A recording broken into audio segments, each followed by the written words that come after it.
Salut à tous, c'est Alex Molik. Alors j'espère que vous allez bien les amis, car aujourd'hui on se retrouve pour un nouveau petit épisode de la Minute Actu spécial Goodwood Festival of Speed. Sinon à part ça, je pense qu'on peut dire que c'est l'été, non? Donc j'en profite pour souhaiter de très bonnes vacances à celles et ceux qui partent. Ça vaut aussi pour celles et ceux qui ne partent pas. Un énorme merci à mon dernier tipeur en date, BoBBDR. Merci mec. Retrouvez le Comstime en fin de vidéo, ainsi que la question pour le prochain épisode. Bref, 66e épisode de la Minute Actu spécial Goodwood Festival of Speed. Le programme de l'épisode est disponible dans la description, juste en dessous, si toutefois vous souhaitez le consulter. Allez, c'est parti.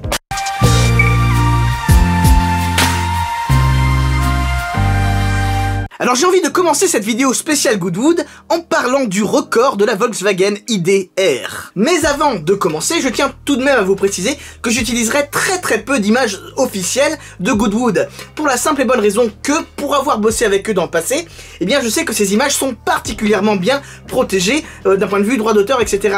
Et sur YouTube, les algorithmes les repèrent très facilement et peuvent te faire sauter des vidéos, voire des chaînes. Bref, la Volkswagen ID.R, vous la connaissez, vous vous en souvenez, car on en a déjà parlé à plusieurs reprises. Dans sa catégorie, ce véhicule 100% électrique a notamment battu les records pour la montée de Pikes Peak, mais également sur la Nordschleife. Eh bien, les copains de Volkswagen ont remis ça au goût du jour pour la montée de la colline de Goodwood, le fameux Hill Climb. Ils ont battu un record qui tenait depuis 1999, soit environ 20 ans, à savoir la montée en 41 secondes et 60 centièmes, détenue par le pilote Nick Heidfeld au volant de sa McLaren MP4 13, si je dis pas de bêtises. J'ai vérifié, c'est bien ça. Nous sommes donc en 2019 et le pilote français Romain Dumas au volant de la Volkswagen ID.R, eh bien, il a fait mieux. Et ce, dès vendredi, avec une montée en 41 secondes et 18 centièmes. Mais c'est le samedi qu'il a beaucoup fait parler de lui. Volkswagen devient ainsi la première marque à passer sous la barre des 40 secondes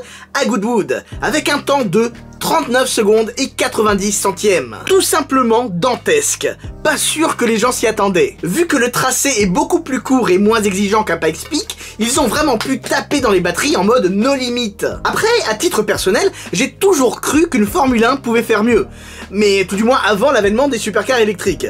Mais si j'ai bien, j'ai jamais vraiment compris comment ça se passait, parce que j'ai l'impression que certains peuvent avoiner et d'autres non. Par exemple, j'ai appris dans les commentaires de mon groupe Facebook, et d'ailleurs rejoins-nous si ce n'est pas déjà fait, le lien est dans la description. Bref, j'ai appris que la Porsche 919 Evo n'avait pas pu faire une montée en mode record, ils n'avaient pas pu avoiner, ils n'avaient pas pu donner le ton. Je sais pas trop quelle crédibilité ça a, mais apparemment c'est vrai. Mais à vérifier quand même, hein, car je trouverais ça quand même un petit peu abusé. Parallèlement au 60e anniversaire de leur victoire au 24 heures du Mans au volant de leur Aston Martin DBR1, eh bien Aston Martin fêtait également le 70e anniversaire de leur première participation à Goodwood. Ah oui, faut pas oublier que Goodwood c'est avant tout un circuit, le Goodwood Motor Circuit. Alors non seulement il y avait plein de modèles de la marque pour fêter tout ça, mais également et surtout, Aston Martin était vraiment mise à l'honneur, car ils étaient au centre de la structure érigée devant Goodwood House. D'ailleurs, cette structure d'année en année est super impressionnante, hein, que ce soit impressionnante de par sa taille, mais également impressionnante de par sa symbolique. Et cette année, c'était une Aston Martin DBR1 qui était accrochée à la structure et qui semblait donc défier les lois de la physique. Vraiment, la structure de Goodwood, c'est dingue. Enfin bref, dans le cadre de toutes ces festivités, Aston Martin en a profité pour nous dévoiler 6 livrets Historic Racing Edition, qui ont été développés, élaborés en collaboration avec le département Q de personnalisation d'Aston Martin. Ces 6 nouvelles livrées sont exclusivement limitées à la nouvelle Aston Martin Vantage et mettent en avant l'ADN de course d'Aston Martin. Ceci dit, faites quand même gaffe car il n'y en aura que 60.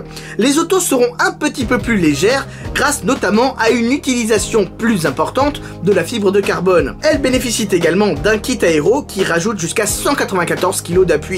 Et évidemment, ça tombe sous le sens, hein, mais les clients pourront choisir la livrée qu'ils veulent.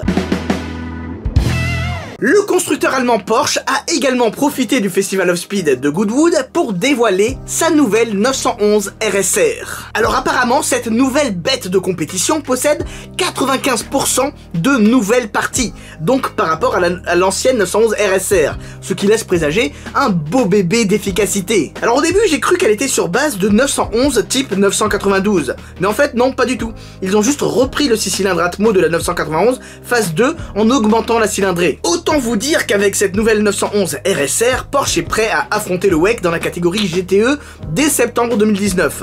Alors moi je dis d'avance bravo, elle est incroyablement bestiale et je suis persuadé qu'on en entendra parler plus tard. Mais tout ça c'est cool, mais quand même, Porsche, hein? Vous avez pas un petit truc secret? Non, pour la catégorie hypercar? Hein? Non? Non? Ok.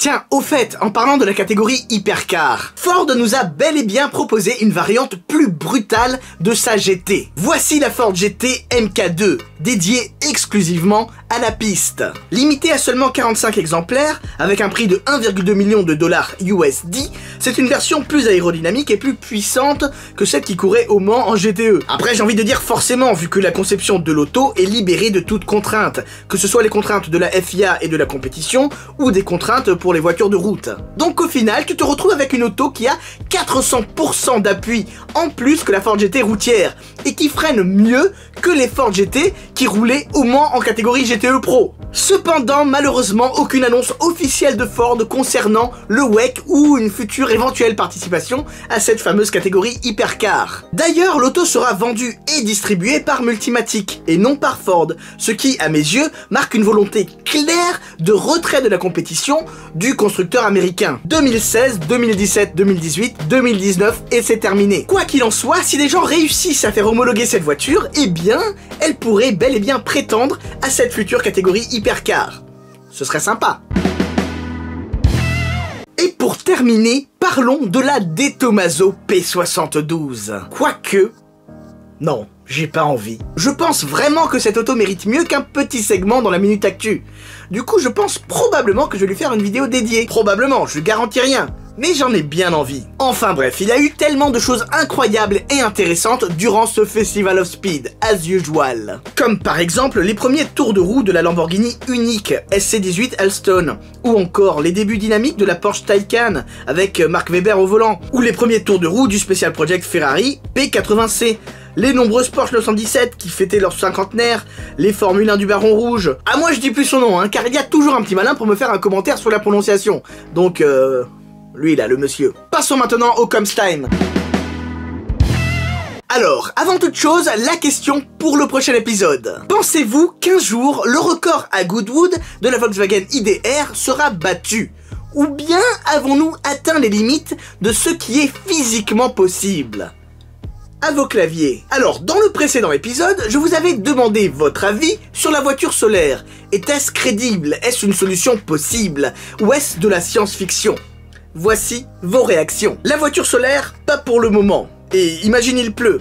Tu peux pas l'utiliser, il faut qu'il fasse soleil comme en ce moment. Alors c'est pas tout à fait faux, la voiture solaire marcherait mieux par beau temps. Mais je pense que même s'il fait moche, même si le temps est couvert, eh bien il y a certains rayons UV qui malgré tout réussissent à passer et qui réussissent à charger les cellules photovoltaïques. Alors certes, le rendement est ridicule, mais ça marche. Alors pour les voitures solaires, je ne crois pas que ce soit un futur marché qui puisse être intéressant, car il faut beaucoup de surface et ça complique la chose. Je me permets de corriger un petit peu, hein, attention à l'orthographe quand même. Hein. Quoi qu'il en soit, tu as raison, car il faut énormément de surface à l'heure actuelle pour que le solaire soit efficace et rentable, pour que le rendement soit bon. Donc oui, c'est sûr, ça complique la chose, mais peut-être que dans 10, 15 ans, ou bien avant, eh bien les rendements seront multipliés par 10, 20, 50, 100. Qui sait? Mais encore une fois, tu as raison, à l'heure actuelle, ce n'est pas ce qui se fait de mieux. Donc bon. Alors je finis avec ce superbe commentaire de Samurai of Anarchy qui nous dit: chaque technologie est bonne à prendre pour poursuivre la transition énergétique. Il est plutôt intéressant d'avoir des alternatives différentes. Au fond, elles sont plus complémentaires qu'adversaires. On est loin d'avoir tout découvert. J'espère voir encore de nombreuses évolutions sur ce point dans notre société et particulièrement dans le domaine automobile. J'ai rien à rajouter. Cela résume exactement ma pensée et ce vers quoi il faudrait que l'on se dirige à mes yeux. Voilou, aucune news de la chaîne pour le moment. En tout cas, vous me demandez assez souvent de parler de ceci ou de cela, d'aborder X ou Y, de parler de telle marque ou de d'autres, de faire des tops, de faire ceci ou de faire cela. Merci pour toutes vos idées, vraiment. Heureusement, grâce à vous, ce ne sont pas les sujets qui manquent. En revanche, c'est le temps qu'il manque pour pouvoir traiter tous ces sujets en vidéo, ou tout du moins pour que je puisse les traiter en vidéo. Car quand j'y pense, vous aussi vous pouvez vous lancer et parler d'un sujet qui vous tient à cœur. Car après tout, ne l'oubliez pas, on n'a peut-être pas la même voiture, mais on a la même passion. Sur ce, je vous dis à très bientôt. Ciao ciao.